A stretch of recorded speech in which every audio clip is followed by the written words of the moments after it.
and welcome to Inside F1 from the Hungaroring, where we've had an absolutely stunning qualifying session. David Coulthard's with me now. David, five-time podium finisher here. What sort of challenge does this track present? Well, it's second slowest circuit on the calendar, so it puts it into the Monaco category in terms of the average speeds the drivers are seeing. Challenge, though, a lot of long corners, so you've got to have great confidence in the rear of the car and committing that speed, a circuit that Lewis Hamilton has typically excelled. Well, let's have a look, see how he got on today. Here's Ben Edwards with the story of qualifying. The first session of qualifying had barely begun before the Lotus of Pastor Maldonado pulled off, but greater drama was soon to follow. 4 times pole winner here, Lewis Hamilton diverted into the pit lane with fire visible around the exhaust, and before long it was a true conflagration that took several marshals to get under control. Hamilton couldn't quite believe it, as for a 6th consecutive event he knew he would be out-qualified by his teammate. But he wasn't the only world champion to drop out of Q1, as Kimi Raikkonen was also eliminated when Ferrari miscalculated the pace of their test driver in the Marussia, Jules Bianchi. He snatched the place and Kimi was out, having never used the softer tyre. Q2 saw Sergio Perez put in an early lap, but a problem with hydraulics left him watching his name drop out of the top 10, while Hülkenberg just made it, helped by a mistake from Daniel Kvyat. The Sauber team enjoyed its best performance of the season, with Sutil in 12th, but Grosjean was disappointed with 15th for Lotus.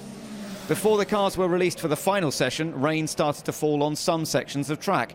Rosberg locked up on approaching turn 1, but Kevin Magnussen went a stage further, crashing into the tyre wall on the unexpectedly slippery surface. The red flag interruption led to the track drying sufficiently for slick tyres to be used, and Valtteri Bottas set the initial pace for Williams.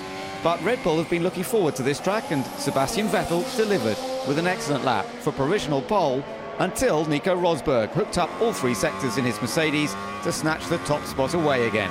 A hat-trick of poles this summer, but his first ever in Hungary, and a grid full of cars between him and title rival Hamilton. But Sebastian Vettel has never won in Budapest, and he starts on the front row for the Hungarian Grand Prix.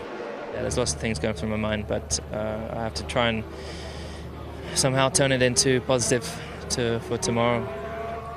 You asked not to have bad luck before. It looks like that's not been the way it's going to work out.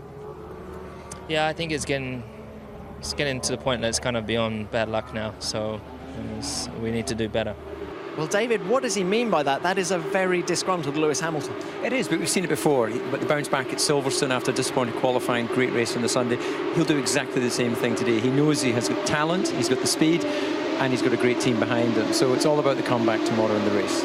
But as a racing driver, do you get yourself into a rut where you think that the team are conspiring against you? You would never believe that. You know your team are always trying to do the very best they can for you, but sometimes the rub of the green just doesn't go for you, and he has to accept that at the moment, despite his best efforts, it's not working for him.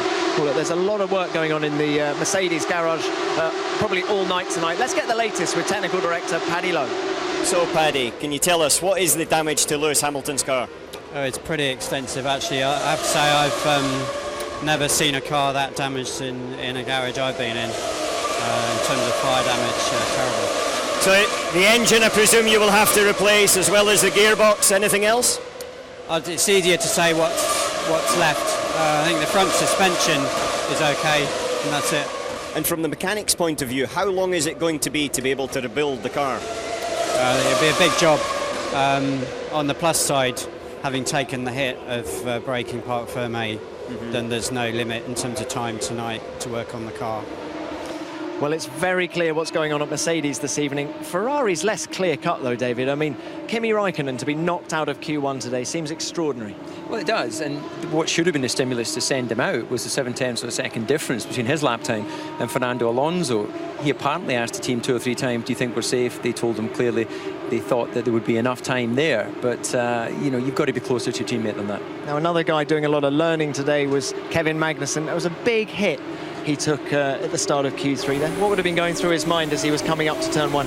Well, I would have been using Nico Rosberg as a reference. He was the first man to go into those damp conditions. Nico went wide, locked up, and that should have been a stimulus for Kevin to have got on the brakes a bit earlier. But easy to criticise, difficult to do, and of course we don't know what he was thinking at that time. But big hit, and probably his biggest hit in the Formula 1 car. Okay, well, look, let's now hear from the top 3, starting with Nico Rosberg.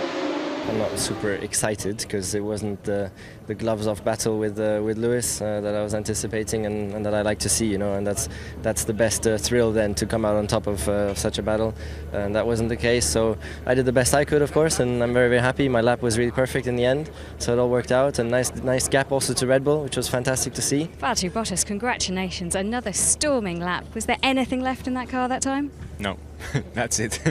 I mean, I think a little bit of a positive surprise.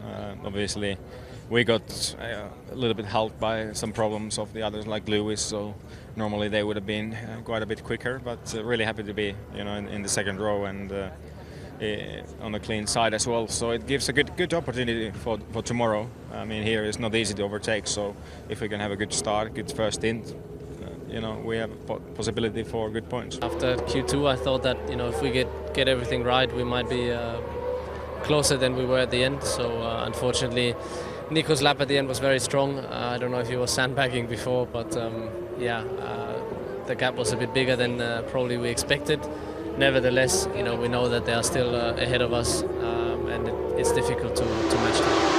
Well, you can't fault Nico Rosberg's work this afternoon, but the two standout drives there were Sebastian Vettel and Valtteri Bottas. Vettel in particular seems to have got his mojo back. He does. He's enjoying, I think, the way the car's balanced now. They're taking the frick system off, a circuit that suits the Red Bull Racing chassis, and you really got the sense that he felt confident to push and attack the lap, and the result is his closest qualifying to pole position this year.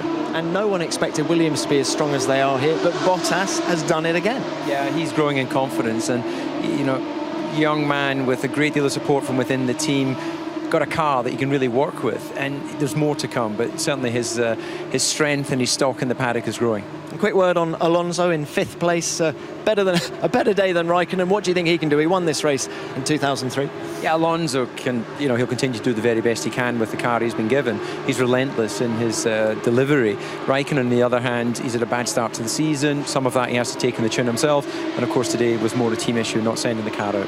Yeah, it was indeed, but all eyes are going to be on what Lewis Hamilton can do tomorrow in this race. What is his progress going to do from the back of the grid? You can listen to the race live on BBC Radio 5 Live. Susie, David and the gang will be on BBC One at 5:10. Don't miss it, it's going to be a cracker. Thank you for watching.